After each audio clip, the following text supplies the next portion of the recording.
video येयल्लो की थंयचो फेरीचो इश्यू जाता म्हणून तेजेर तुमी रिजॉल्व जातले हय इश्यूज येत रावतले इश्यू काडले जर जाय कित्याक ते धोक्याचेर म्हाका दिसता दुसऱ्यो फेरी बिटी लावंक मेळना तो पर्यंत आमकां ते सुरळीत जायना डिसिप्लीन येना तो पर्यंत कितें जाता मोटरसायकल येता मुखार येतात फुडलो जो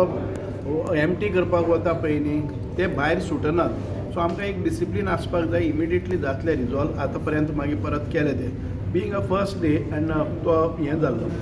आमकां संवय कितें आसा की बोट आसतना लागली काय ना ते स्कुटरवाले सगळे मुखार वचून रावतात आनी हें एकच सायडीन जाता कारण ह्या सायडीन आमी ते स्टॉप केल्ले आसा त्या सायडीन हें ना स्पेस ना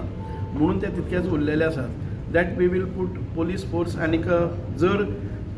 आयले नंतर सगळें एमटी जावपाक जर स्मूथ मेळ्ळा न्ही रस्तो जाल्यार everything will go very smoothly but unfortunately सगळे स्कुटरवाले येतात आनी ते दारार रावतात बोटीचे लागले नंतर so we will handle it so लोकांक इनकन्विनियन्स तिकेट प्रायस लोकांना प्रिंटेड तिकेट मेळनात आनीक 30 आमी मशीनच पॉज मशीनच आसता ती POS मशीन आसा ती मातशें हें जावपा खातीर टिथींग प्रॉब्लम आसा ते unless we put in everything will तेंची एक डिमांड आसली की पीक टायमाचेर चड आतां पयलींचे कोण चड जाता पीक टायमार पसून कसो आसा तो 1-2 दिसां भितर जातलो रिजॉल्व जातलो आमचे कडेन एडिशनल फेरीज कन्वेन्शनल फेरीज आसात त्योय आमी घालपा जाय जर जाय जाय ते घालतले ओके थँक्यू